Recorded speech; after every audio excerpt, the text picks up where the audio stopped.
मित्रांनो, चौथ्या टप्प्यातील प्रचाराच्या तोफा थंडावल्या आहेत. सांगायचं एवढंच आहे की उद्या कत्तल की रात म्हणली जाते.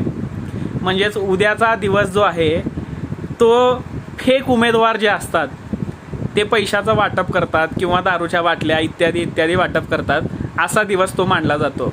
आणि उद्याचा दिवस खूप क्रुशल असतो.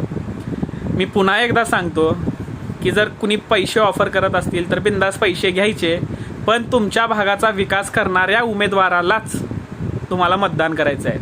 जो तुमच्या रोजगारावर बोलतो, जो तुमच्या महागाईवर बोलतो, जो तुमच्या मूलभूत हक्कांवर बोलतो, त्यालाच तुम्ही मत दिलं पाहिजे.